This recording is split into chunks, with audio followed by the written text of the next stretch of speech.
What's up, everyone? Welcome to the 36 Chamber.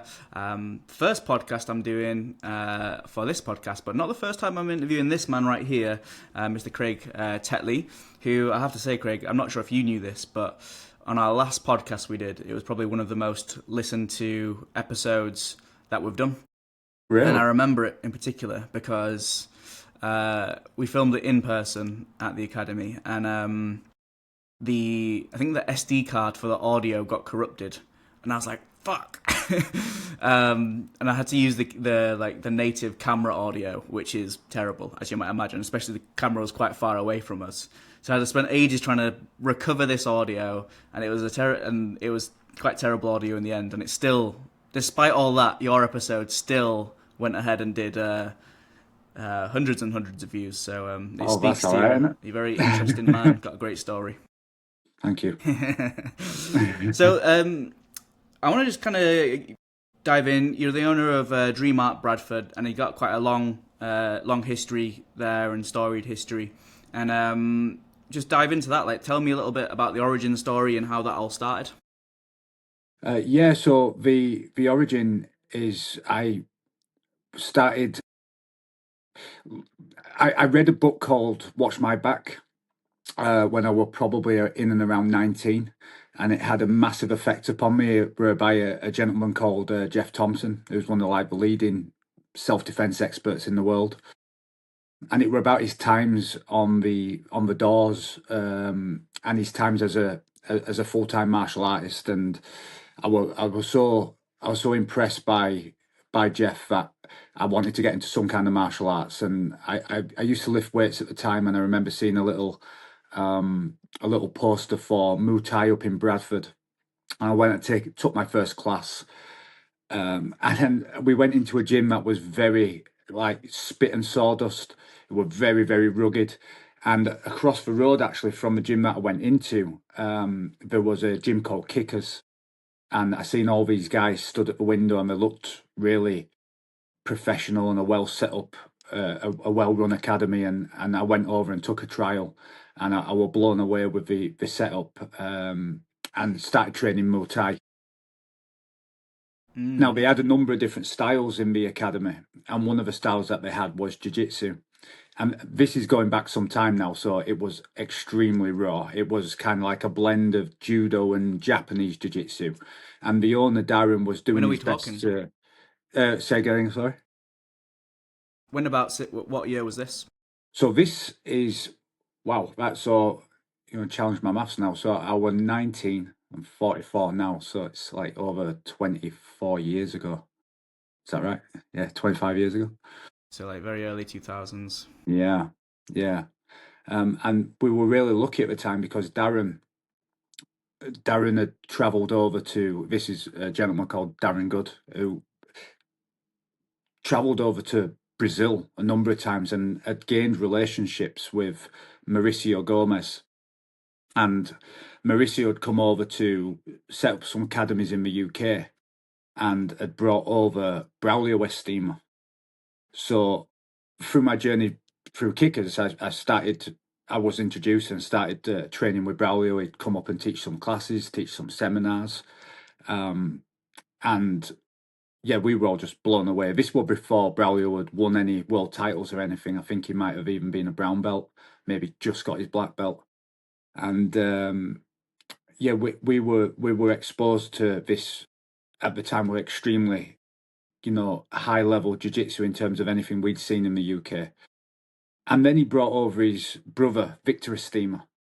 And Victor was very young, purple belt, spoke very little English.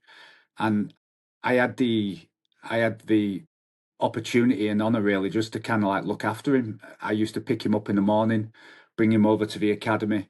He'd teach some privates, teach a couple of classes, and I'd sort of like chauffeur him around, take him for a coffee. And as he very, very quickly, his English increased, like probably in line with his jiu-jitsu skills, super fast. And before long, we were having these awesome conversations, sort of drinking coffee, and this jiu-jitsu lifestyle were just like incredible to me. I was working in the factory at the time, working as a nightclub doorman, And I'm like, nah, I need this kind of lifestyle. So I kept picking Victor's brains, how could I make it a career and a living? And he just said, listen, come down, train full time. And funnily enough, Jeff Thompson, who I referenced, who wrote the book Watch My Back, he'd actually given up his job, started training full time with Neil Adams in judo, and that kind of inspired me as I could see that it was a possibility, it could be done. I just had to find the right kind of work, and like the nightclub doorman stuff worked really well because I could work on the night, start training a little bit more seriously, and I started pitching the idea to my wife, who was a family girl and rooted in Bradford, to maybe moving down to London or Birmingham and do maybe 5-6 years intense training, full-time training, and then inevitably move back and open up an academy. So yeah, we were looking at London, and I'd actually decided to go, and then we kind of not decided to go, so we kind of tried to do it and then backed out of it, as these kind of things go. And I remember somebody had actually said to me, like, had made just an offhanded comment. Somebody who actually quite I respected had said, "Oh, they were going to offer me a job," and I said, "Oh no, I'm going to go down Birmingham." And he says, "Listen, he'll never go," and it kind of stuck with me. And I was like, you know, I ended up having one last coffee with Victor, and I said, I'm moving down to I'm moving down to London, Victor." And he says, "Why are you moving down to London? Move to Birmingham." I said, "Well, London's got a full-time academy down at Hodger Gracie's academy." And Victor says, "You do know we've got full-time training at ours." And I'm like, "Right, okay, I'm moving to Birmingham." So that were it. We packed up everything, gave up his lease at his house, and my wife travelled down. She got a job in sales, so she worked in a gym, so she could kind of learn that side of the business. I moved down and started training full time. I got a job as a security guard, and I got about maybe 42 hours worth of work in 3 days, which was pretty crazy. I used to do a 24 and a half hour shift on a Sunday, which was probably illegal. 10 or 14-hour shift. I'd sleep in my car. Yeah, I'd sleep in my car. I'd sleep on the job a little bit as well, which, you got to do what you got to do, I suppose, in them times to make it all work. But I'd sleep in my car. I'd sleep in car parks of supermarkets after a night shift, go train, go home, train, sleep a little bit more, go train again. Yeah, just making it work. We spent about 5 years in Birmingham. So, wow. So is this like? I mean, I know we've talking a little bit about this before, but this is definitely what I wanted to get into, because it was from you an incredible level of sacrifice on the pursuit of this dream of being able to make a living from doing jiu-jitsu, running a martial arts school. And I feel like at that time, I feel if people hear that now, like there's loads more academies that are full-time, and people are, that's their primary source of income. They don't have a side job. They're just martial arts school owners. But at that time, it wasn't really that common, really. But not for jiu-jitsu. No. It were quite a leap of faith, really.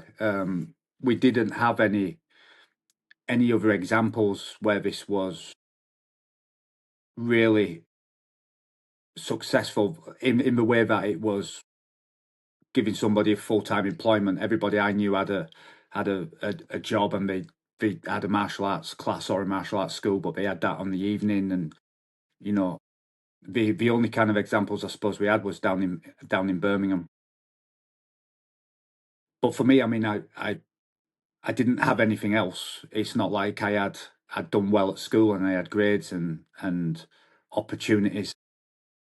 I worked in a warehouse, and my only other skill, I'd grown up in rough areas on rough estates, and yeah, I was happy to get involved in something that had conflict with it. So I'd work as a nightclub doorman. So yeah, like jumping down and going down there, well, there were nothing to lose and everything to gain, essentially. And in terms of the Yeah. academy, when sorry, go on. No, please continue. Okay, so yeah, in terms of the academy, when we decided to move back, we did our 5 years, and we moved back with the idea of opening up an academy. But if I'm being absolutely honest here, I my wife was saying that this is going to work. I were kind of like, yeah, maybe I don't know. We were going to move back and give it a go. I had a word with Victor at the time, who was sort of like head of GB, um, GB UK and GB Europe, and I asked him if I could open up a school. He allowed me to do that, which I'm extremely and will forever be grateful for.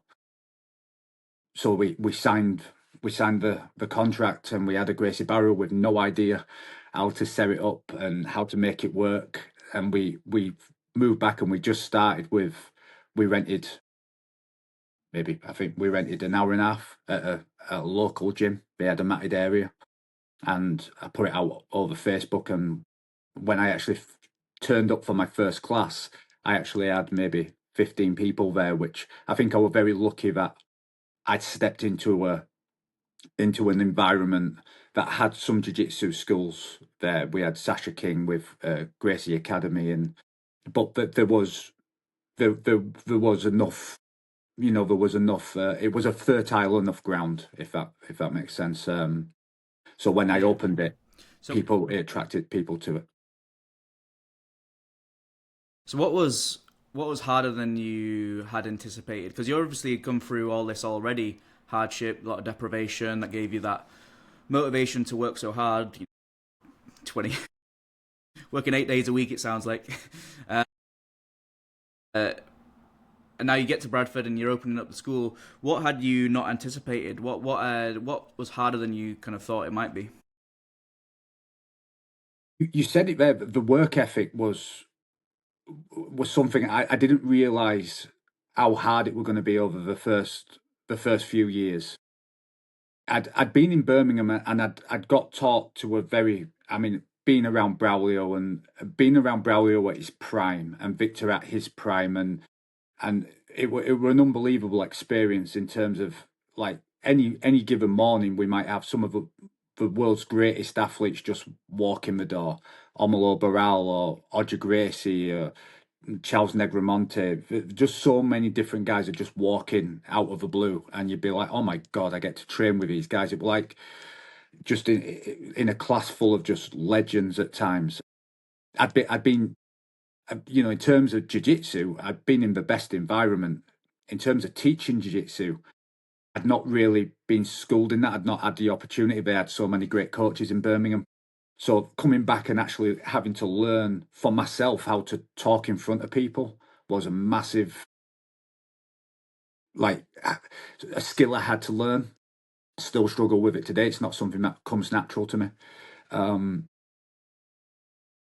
That's and I'm surprised to hear you say that actually because I quite think of you as a great orator and a great speaker, and you know I hear some of the clips. I remember recently you put one up, and I was like, that is such a great one point you were making. I think it was to the kids about some kid had a funny haircut, and you know giving them the banter and stuff like that. And I thought that was such a great teaching moment that one you were able to recognize in the moment, capture as well, and then also like the way you articulated it was perfect. So thank you. I'm really surprised to say that. I would have said you must be a natural at that, but it's something you had to work on. Oh, absolutely. I get nervous even for, like, this morning. I'm nervous for this conversation. It's not something that I sit very comfortably in. I suppose I second guess a lot what I say. You know, I I don't words and the articulation doesn't come very natural to me. So I think I suppose it's just something, you know, if you put enough time and you do it enough and you just disregard the uncomfortable feelings of it, the nervousness and the inevitable shame storm that will come from, you know, thinking about, oh, I wish I didn't say that or whatever else. You know, that's these type of things are what probably kills most people when it comes to public speaking. But you've just got to be hardy enough and resilient enough just to disregard the uncomfortableness, the fear, the kind of shame of what you might say, and just walk right through it. But that's essentially what I had to do when I was in Birmingham. I had to, anybody's jiu-jitsu journey is going to be one of challenge. And whether that challenge comes on the mats, which inevitably it will, or the challenge comes off the mats, which there will inevitably be a number of off the mat challenges, whether it's injuries, illnesses, life changing, you have a baby, you change jobs, whatever else. There's going to be so many challenges that are going to be thrown in your way, obstacles that you're going to have to overcome. And that's the whole journey of it. If you stick it, it will build resilience, and it'll build your ability to disregard uncomfortableness. It's uncomfortable to be on the mat. It's uncomfortable to be under that 120-kilo guy who's just holding you in side control and you can't breathe and you've just got to relax. So this is the thing for jiu-jitsu for me. It builds all the skills necessary to live a happy and fulfilled and great life. And it builds them throughout this process of traveling through, sticking that jiu-jitsu journey and going through the challenges and overcoming them. So yeah, And for you, did it feel like those things as well? Did they help you in your business as well? And like the things you were learning to go through that adversity on the mats as well, did you find that to be? Did you make any links between running the business and that? Yeah, absolutely. Yeah, like going back to the point of I'd been schooled really well in terms of jiu-jitsu. Teaching, I had to learn a little bit, but you know, I'd learned some of the best techniques from one of the best practitioners of all time, and just learning how to put them across. But I never got taught how to run a business.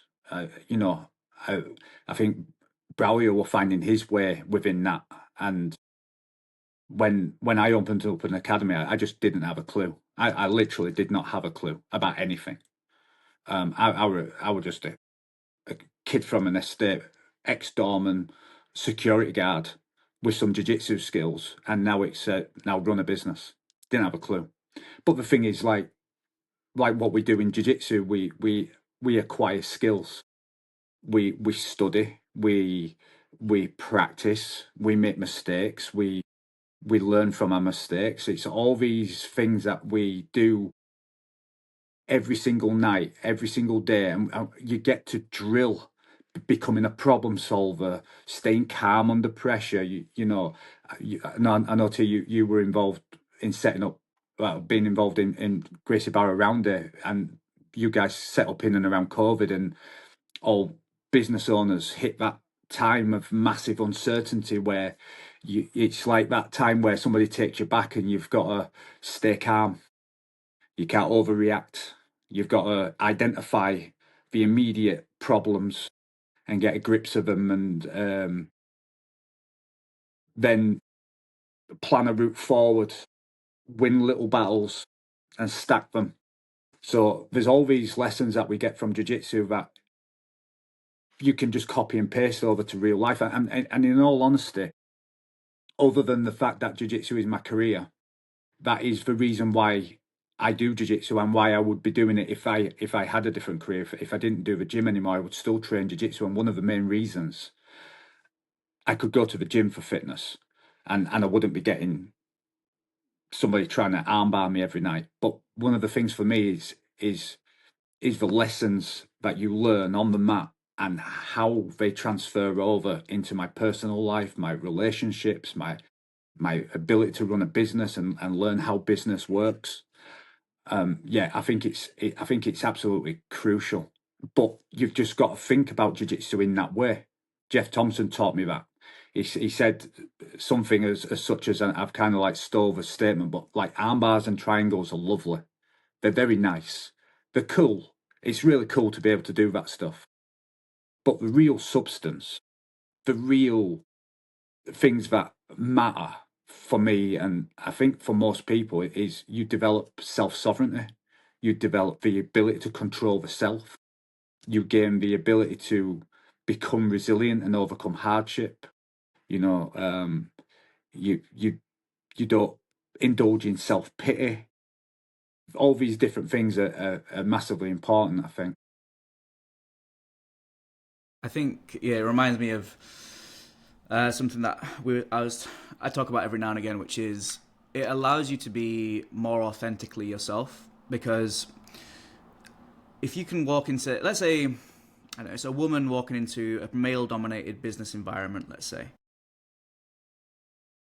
A woman who has been training hard with men for multiple years isn't going to feel intimidated in that environment. And when someone might belittle that person, or they might feel not so confident to speak their voice, or think, or something like that, I'd find it very difficult to believe that that person who had been fighting men all week would struggle to speak up in those moments. But I think a lot of us walk through life where sometimes we have to put our, if you've not done martial arts, you'd have to put your head down, and you feel like, oh, there's some shady looking group of kids by the bus stop, and I'm feeling a bit awkward. I'm going to change how I behave because of an external factor. And for me, I think you need to know how to defend yourself, whether it's jiu-jitsu, judo, Thai boxing, just to be able to fully express who you are as a person. 100%, yeah. I think through hard training, through hard, uncomfortable training, where you, and that can be scaled up, of course, but as you go through jiu-jitsu, you will overcome these different challenges, and essentially it'll grow like a light that's inside us, where all the different aspects of how the character forms and grows will create a kind of light that people see. I remember when I started on the doors, were quite a funny story. I started, I was probably in my early 20s, maybe 24, something like that. And I started in a nightclub in Bradford called Queen's Hall. And I was downstairs, and I'd maybe been on the door a matter of months. And a young lad who I'd gone to school with actually were in the nightclub. And he looked at me and he kind of like pointed and laughed. And it was an embarrassing moment. But I was green. Like, I was really green. I was. I remember when I actually had the the possibility of going on the doors. I got offered a job, and I deliberated it all day long. It wasn't something like I were like ready for this kind of experience. I really wasn't. It was like a bit of a leap of faith. I kind of jumped in 2 feet first and went, "Oh, we'll see what happens." Now, fast forward maybe 3 years of massive conflict, 5, 6 nights a week. I'm stood on a nightclub door as a head doorman, and a gentleman walked up. You could see he was a quite a formidable gentleman. Walked up to the front door, and he stood on the front door, and he was looking at the door staff. And I was working with a guy who'd just started, and he was very green. And he looked at him, and he went, "You shouldn't be on the door." And he looked at me, and he said, "I get it with you, but he shouldn't be on the door." And I actually had the word with the young lad who'd just started with me, Dan. I had the word with him afterwards, and I told him that story. And I said, "Listen, if you stick this, and if you go through the challenges and you overcome them, and it will grow you." But jiu-jitsu does the same thing. Jiu-jitsu does. If you compete, if you just stick at hard training every night, you're going to have injuries. You're going to have to overcome them. You know, some people go through, like, it's a psychological impact where they have a massive knee injury or a shoulder injury, or you know, whatever might happen. And you're going to have to psychologically control yourself and control the emotions, and then overcome it and get on the mat and go through that difficult process. And there's all these challenges that come through jiu-jitsu that I think grow an internal light, like you were saying in the example about a lady who might work or might go into a male dominated business room. Yeah, absolutely. And then the point is as well is the guys in that room will feel it off of her. They will feel that internal strength from her, you know. Yeah, yeah, absolutely. Have you felt a similar growth and development in your like entrepreneurial business owner journey? Yeah, it's been a tough one. I think I've grown massively over since COVID. I think COVID was a turning point. I think what happened is we set up the gym, and I kind of like was very settled, having a nice lifestyle. The gym got to a point where it supported me. I didn't have to have any other work. My wife didn't have to have any other work. So we kind of just went, yeah, we're just going to enjoy life. We're going to have a nice lifestyle, not work too hard, not really push for business or anything like that. COVID hits. We really started to knuckle down from that point onwards. I think it changed our mentalities. Wanted to make sure the business grows, and we wanted to make sure that it has as much reach as possible, because jiu-jitsu is a service. It's a service that does a lot of good for people. We take money from it. We've got to keep the lives on. We've got to be able to do it full time. But I wake up every day with massive purpose. It's like when I teach for kids classes and I have these conversations with the kids, that I caught that one on camera, but I have them every single night, and they're massively important for these kids. So it's a great lot of purpose, and so we have gone quite serious with this, and I've gone on that search of learning about SEOs and lead generation and lead funneling and lead conversions and all these things that I just wouldn't have been interested from the person I was previous. And I've learned all this, and Yeah.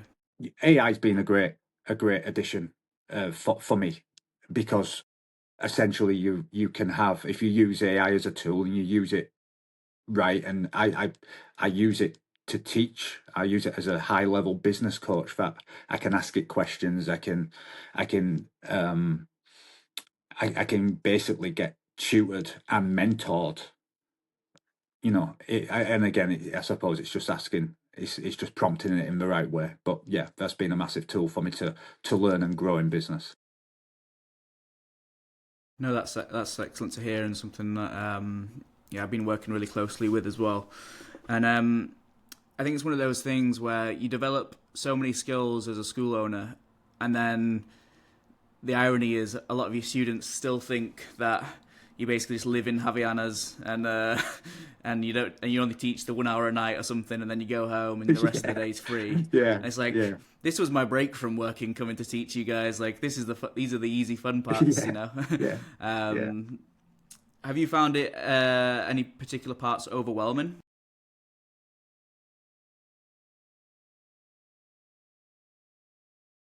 Not really. I think I would have done.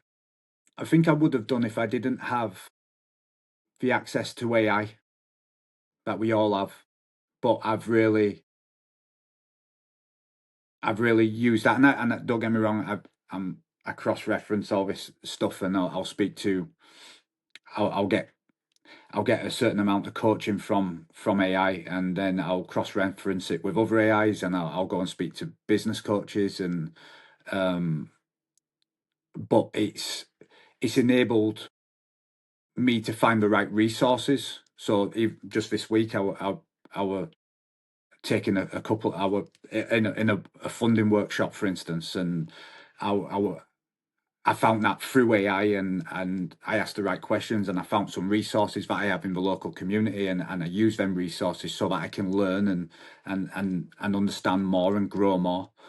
But I think if I didn't have the access to that, it would have been incredibly overwhelming, and I just don't think I'd have known where to go, and my ability to grow would have been so much less. So yeah, I have an appreciation for the opportunities that we all have at the moment. It's pretty incredible. Yeah. Have you guys, has it generally been a fairly steady growth for you guys at DreamArt, or have you guys ever plateaued, or what's the story there been? Yeah, I think that we had a steady growth when we were at our first premises. We had a little room in at the top floor of the gym, and we grew to its capacity really. We grew quite steadily, and then we stuck at a certain level for a long period of time. That was the capacity of the venue, and also, if we're being honest, my willingness to put effort into, to do all the work that I do now. I mean, I'm doing 16-hour days on a number of days throughout the week, and that's all the business stuff. And like you said, T, just getting to the gym and teaching is a little bit of a break from all that. I'm sat in front of a laptop or on the phone doing numerous things. But yeah, it was my input into the academy kept us there. And then after lockdown, we were with GB at the time with Gracie Barra, and we decided to leave before lockdown. We had kind of a little bit of a different mentality about where we wanted to take things. We're in a very deprived area of Bradford, so we wanted to go in a certain direction, and I had a conversation with Braulio, and I decided to leave, and then COVID happened, and we were quite unsure about our direction, and I decided to really knuckle down and give Gracie Barra do everything in the way that they wanted, and I put an incredible amount of hard work into aligning with GB, and it was so informative, and they really helped me grow, and I had so many great examples around me. Gracie Barra Roundy and all the things that you guys were doing over there, and Oliver Lovell down in Barnsley, and a number of other professors just really inspired me, and I started to work harder and harder at mine to try and align and get it to a different level. I remember the first time we bought the blue mats. We had these pink jigsaw mats. They were red, but we'd had them so long that they turned pink. And they were horrible, and the place were just so spit and sawdust is not the word. We used to have drips from the ceiling. We had to like duct tape like plastic containers underneath the drip, and it was just mental. But we put a lot of work into it. We upscaled the gym, and GB really helped us do that. I think we turned into, within that little room, we turned into a premium academy in the little room, and then we quickly realised that we'd grown to the capacity of where we were, and then we moved to our new facility, which is, it's our own facility. It's a big facility. It's got a couple of rooms and a gym, and it's something in my mind's eye that I dreamt about, that I manifested, that I worked incredibly hard, and once we moved down here, then we had the capacity to grow much further, but I had to match it with my work ethic, with my determination to upskill, to learn all the different aspects of the business, for marketing, and being active on social media. At one time, I just didn't do anything on social media. I didn't post anything. I did, I realized that, no, yeah, I've got to be posting every day. I've got to get the content out there. I've got to be, got to do all them things that people don't like to do. And yeah. One thing I was gonna, well, there's a few ways I could take that, but one thing I wanted to ask is, well, where your school is numbers wise now, but then also, do you feel, if people don't know, Craig School, they have an amazing competition team for the kids particularly, and it's definitely something I wanted to dive into there as well. But I would also want to know, have you ever felt that there was a conflict between growing, let's say, a big school and then also a competitively successful school? Do you feel those things can be always aligned, or do you feel it's like sometimes they take you in different paths? Yeah, absolutely. They can and do take you in different paths. It's something that I've struggled with. If we take the kids, the adults are much more aligned on, for whatever reason, we have a very sort of family feel gym, and we have some very high level adult competitors, some done very well in competitions, even internationally. But I generally would say the majority of for people, it has the hobbyists, they have full-time jobs, you know. But if I take the kids as an example, where we have a really, really high level competition team, that's been a hell of a struggle. What you want to do really in a business sense is create an environment where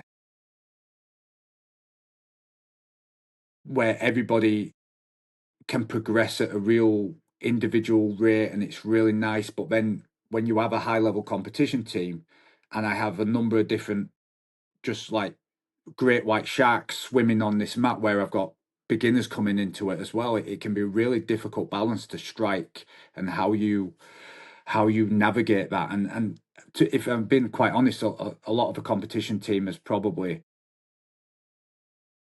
maybe put people off from joining sometimes, and it's looked a little bit too intense, and we've had to adjust to that over time. So, you know, I've got certain classes where they're much more beginner friendly, and I'll direct new starters to that and give them a chance to grow within them classes. And we have a dedicated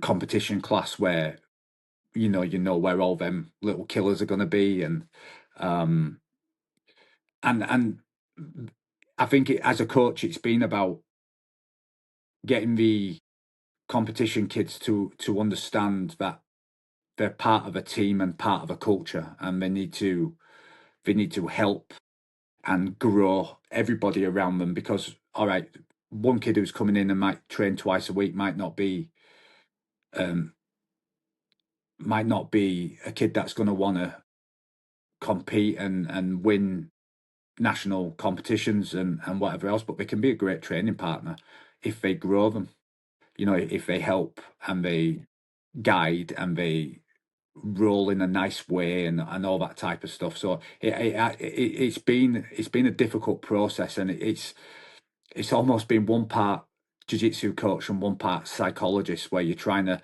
get into these kids' heads and guide them in the right kind of way, really. But yeah, definitely it can be a conflict. I think there's only so much time in any given week, and the the amount of care and attention that you need to give to any, even just a normal kid training is so much. And then especially when someone wants to compete and go to the next level, like the extra care and attention and building the right rooms and the right teams, the right kind of support networks for them. I think it's a mammoth task, and yeah, there's only so much time in the day for that. So I think you've done an incredible job Thank to you. manage that and find a balance between having this great comp team whilst also making it accessible for beginners and families. Just going backwards a little bit, because there was some other stuff there I wanted to touch on, if it's cool with you. Like, Yeah, of course. you speak so highly of Braulio and Victor, and they obviously mean a lot to you, and I fully get why and stuff. And for you, you took what was Gracie Barra Bradford, and you wanted to take it into this new direction with DreamArt. Can you walk me through a little bit of that process and why you ended up choosing DreamArt over any other affiliation or independent?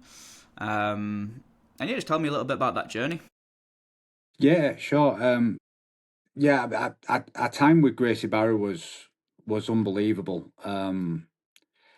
The the the guidance and the support and everything that I got from Braulio, especially, I were very, very close with Braulio. I'm very close with Braulio. It can't be it can't be it can't be overstated how much of an impact that's had on where we are and what we've produced. Just every time I were around Braulio, I'd get some unbelievable lessons. I used to just sit there like a sponge and just wait for that nugget of gold, and it would always come. You know, it just an incredible human being, an incredible jiu-jitsu instructor.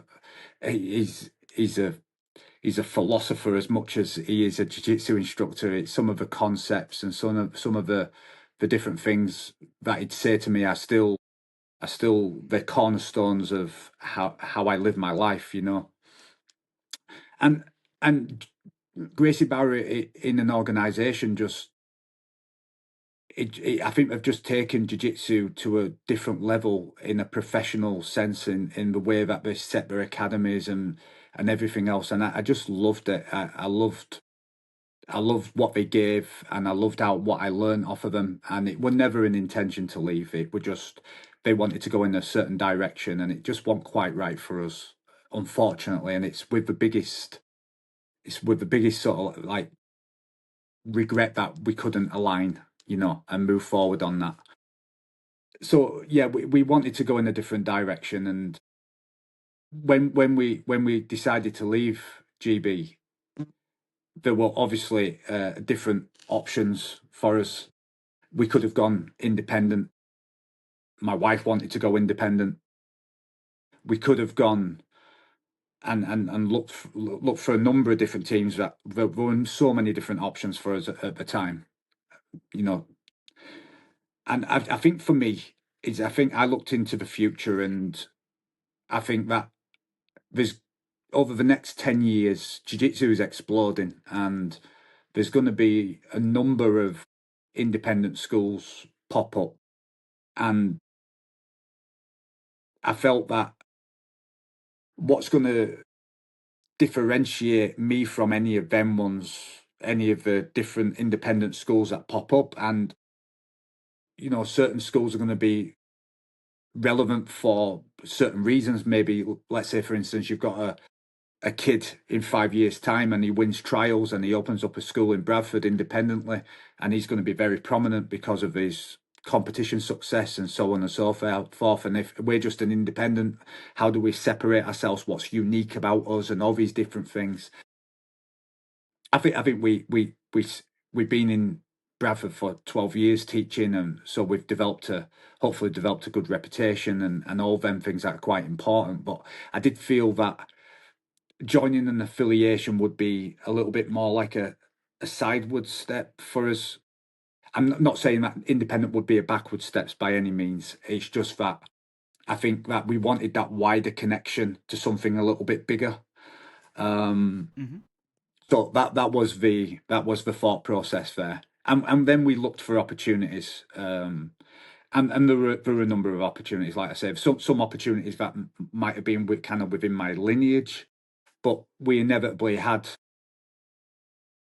just stumbled on a great opportunity with DreamArt. DreamArt obviously being one of the biggest teams, really successful competition team, a great, really well respected team across the world, and David from Gracie Barra Rugby had left GB himself, and he'd approached DreamArt, and he'd got a good opportunity. And I called David and had a chat with him and found out what DreamArt were all about and their ethos and how they'd set up, and they'd set up as DreamArt project in the beginning, which I thought were a really cool origin story, and just giving jiu-jitsu to underprivileged kids in Brazil, and then it And built did into that this kind of competition. resonate with you guys Yeah, it's with something. being in Bradford in a bit of a more deprived area? Yeah, absolutely. It's something that we've always built our business on. We know what area we're in. It's a very deprived area. We've always tried to make the academy as accessible as possible to everybody, keeping prices really reasonable, and that can be a little bit of a trade-off business wise, of course. A little bit more challenging, but we feel that it's very important to make it as accessible as possible. And there's going to be some things that we do in the future that's going to make it even more accessible to kids across Bradford. We do know what it is. It's a service. It's something that these kids need. It's important. Jiu-jitsu as a vehicle, just generally, is so important. Never mind, you know, the the journey that I've been able to have, and how I can impart them lessons. I suppose I feel a responsibility that everything that's been given to me to pass on and to give to somebody else. With So, like, 100%, as you're saying, like pricing being on a business sense your biggest lever, biggest part of leverage to be able to make more money as a business, and with the requirement of being in the more deprived area and you wanting to make it as accessible to as many people as possible, and of course there's different ways to do that. Do you guys have to focus a lot on new member sales, like getting new members in, and also keeping your churn low to account for not not being able to price as, let's say, as high as the value you might actually provide? Yeah, I think so. I think that it's probably why I work so hard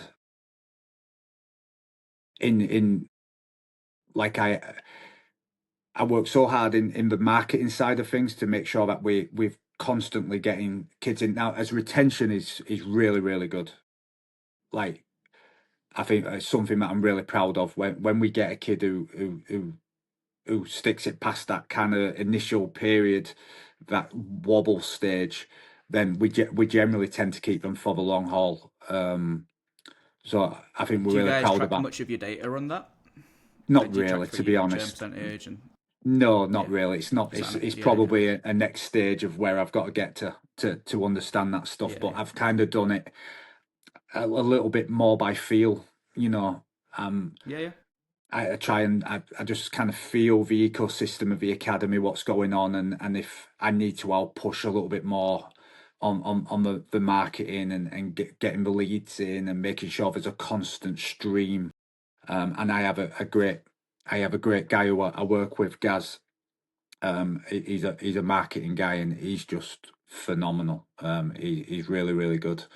He helps us. I think making that kind of that's something that we were always scared of is making that mm, kind of investment into like having somebody who actually runs that I can work closely with on the marketing and actually runs that side of it and sets things up in the right kind of way where we're getting you know the we're getting the leads at the right kind of price, a low price point, and these different things, um, yeah. and getting that kind of direction That's as been a well. big unlock for you guys.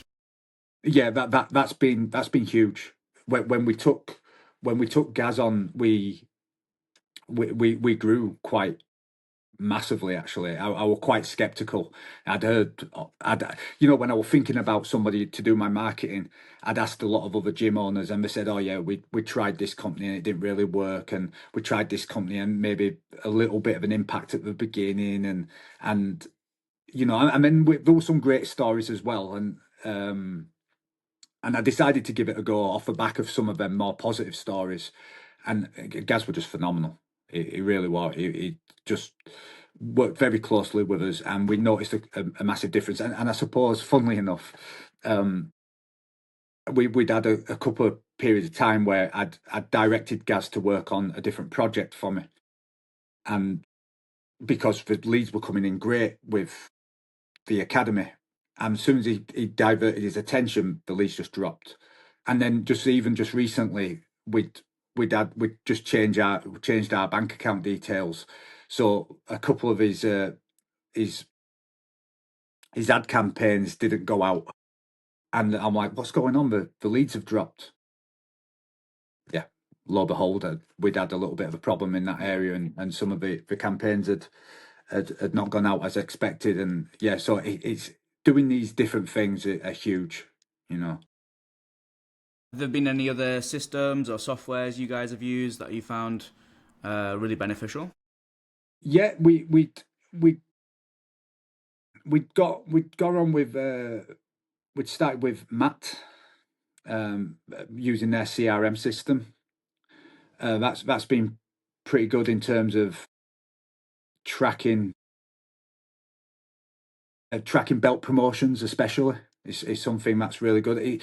What I'm trying to do at the moment is I'm trying to get the academy to be as automated as possible, so that essentially the academy can run. What I want essentially is the academy not to run with a program director.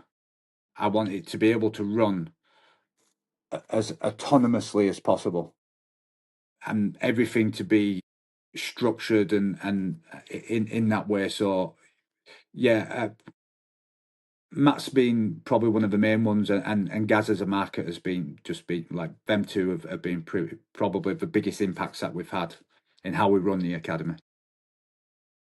Yeah, that's the kind of gap that I'm trying to fill. Not the marketing side of things, but the the automation and using AI tools to basically kind of replace that program director role. Oh well, it depends on what your ethics of AI are. If you want to replace them, or if you just want to leverage them into more human tasks. But yeah, that's where I feel there's a real gap for martial arts school owners right now to be able to get a lot of freedom and their time back. Especially with well, in the UK at least, how expensive it is just to be a business owner to start with all the increases in like national insurance and taxes and everything now. It's tricky. Yeah, absolutely. Before we finish, before we finish, I want to ask a little bit more about the GB stuff. Obviously, both close to GB, and for you, no hate towards GB at all. Love GB a lot, but as any big brand grows, and especially when you're the biggest, it's easy to get hated on. And there are tons of things that GB do right, like we've talked about. Its professionalism, the way it is really trying to drive forward in the ethics and the business side of things, and giving a professional service that's accessible for a lot of different people, not just fighters and stuff like that.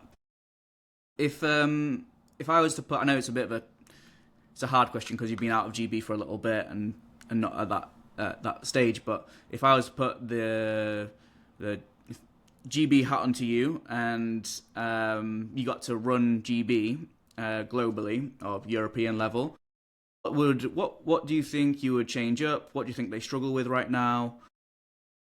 What changes would you maybe look to make? Those kind of things. I mean, addressing the kind of the hate that GB get, I think the martial arts industry is a very weird one. I think if we put GB in any other industry, then they don't get that kind of hate. You know, for the way they structure things and the way they do things, it's almost like in jiu-jitsu people have this sense that things should be done a certain way. Like I had a guy who had asked me about an open mat, and he just made the point of that he expected open mats to be free, for instance. Now, whether you agree with that or not, the mentality I found interesting. I found his position and his take on it, that he expected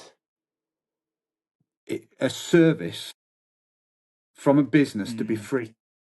Now, as you know, I wouldn't go into pure gym or and expect them to give me any kind of anything free. It's not how our world works. People have got businesses and they've got to turn the lights on and they've got to have instructors there and they've got to all these different things that we've got to contend with. And some of the hate that I hear from GB, and I'm not part of GB anymore, but I never understood it. I just found obviously so many people love it. They have massive membership bases. And if you don't like it, go elsewhere. People I don't know, if there's almost this kind of entitlement, this hating mentality that people have. I think I don't think it's, yeah, I kind of think it's a bit of a weak mentality. It's like these guys, I'm more interested in what they do really, really, really well. And they do a lot of things really well. They've upscaled the level of how jiu-jitsu academies function. A lot of the big teams are looking at how GB do things and trying to do things in the way that they do it. Now, how hated would GB that they imposed uniforms at one time, and now you've got massive teams imposing uniforms. It's because it creates a certain mentality. It creates a certain kind of environment. And if you don't like that, if you want autonomy on wearing the latest scramble gi or whatever it is, fine. there's plenty of clubs now. This is a free market. There's plenty of clubs and there's plenty of places you can do that. And why you would give hate to an academy that goes down that route, I don't know. I think it's a crazy thing. I think in terms of what I would do differently with GB, I mean, I think like I think you know, I have this kind of determinism mentality that if I were in GB's shoes and I were running GB and I had all the problems that GB were having, I'd probably do exactly the same things. Like they Yeah. wanted to have their academies in not as a part of a licensing agreement. They wanted to have them in a more franchise agreement. That's not something that I wanted to do, but I get them. I get what they were trying to achieve. I get if I had that kind of level of organization with that many people, with that kind of exposure, with that kind of branding that they built, I'd probably want to do the same thing. So like I don't see things in a way where I'm overly critical. You know, that there were things I liked, there were things that I didn't like, but I wasn't critical. It's like they wanted to set certain prices because they're a premium organization. If I were in a different area, I would have done things exactly how they wanted to do it. That'd have been fine because it'd have been appropriate for that area. For my area, it wasn't really appropriate. And GB, in all fairness to them, have tried to address that. It's just whether in them trying to address it, it went far enough for me, and it didn't. You know, I would suppose the one thing that for me, the kind of the entry point for some kids starting jiu-jitsu maybe could be a little bit lower. GB are they are a premium organization. Essentially, why should going? You know, I don't go to like a really nice gym and expect pure gym prices, do I? You know what I Right. mean? Yeah. It's like a brand positioning kind of thing, isn't it? It's like if you go into there's going to be in the gym world. There's the Pure Gyms, Anytime Fitness. There's the David Lloyd's, the Virgin Gyms, and they all kind of serve a different segment of the market. And it's 100%. like And like you if say about the uniforms and all. Go on, sorry. I'm sorry, yeah, just if you go into a number of these GB academies, they are beautiful. They're some of the best academies in the world, and they're just locally. They're phenomenal what these guys are achieving, and that's been directed by GB headquarters. You know, so yeah, it's certainly it's like what you're saying. They're a David Lloyd premium product. You know, sorry to interrupt. Yeah, I was going to just say about the a lot of the other affiliations following suit. I think one of the issues is actually it kind of relates back to the competition teams kind of things. I think as GB has been whilst widely successful at local because it's such a big organization and regional tournaments, they might argue they're more successful than ever, but at the very big tippy top tournaments you see less and less Gracie Barra guys. Now I think there's a slight branding issue where you look at AOJ, who have just implemented making sure that they have to wear AOJ uniforms, not just any kind of branded white Yeah. uniforms, to my knowledge. No one's really hating on AOJ because No. they're so good at competition and everyone wants to be like them. Their branding is amazing. Like there's but the philosophy is they're still the same on the uniforms, but and AOJ is damn expensive too. So, Yeah. Yeah. it's interesting to see the parallels. I always think it's strange that, you alluded to, as a group mentality, sometimes in martial arts and jiu-jitsu, especially online, it can be very weird. But on an individual level, or even at an academy level, everyone's like very nice. Everyone's polite to each other. No one wants to talk shit and say all this kind of stuff. Yeah. But then as soon as we It's get definitely a online, paradox. I'll get into a group. Yeah, Yeah, I think the, Craig, I'll the, the so go on. say again, sir. This is why I Please. love the tradition. I love the gi. I love the traditional um, side of jiu-jitsu, where it creates a certain kind of environment. It creates an environment of respect. It creates an environment of treating people with not that no gi doesn't by any means, but I just think that kind of there's an added element to the gi and how you can structure a class in that way. And it does funnel people into an environment where they treat each other with respect, and maybe sometimes they maybe forget that when they get behind the computer screen and on the end of a keyboard, unfortunately. Craig, thank you very much for joining us on this first episode of the podcast. Thank you for having me. I'm a big fan of everything you guys do at DreamArt. I really like all the philosophy, and on a separate note, if people can go listen to you speak about that, whether that's on your Instagram or on any of the podcasts, you've done one recently. I think they definitely should, because you've got a great philosophy and you articulate it really, really nicely. So, no, thank you. Yeah, absolutely my pleasure to be able to speak to you this morning. My pleasure. Thank you so much. Thanks for having me.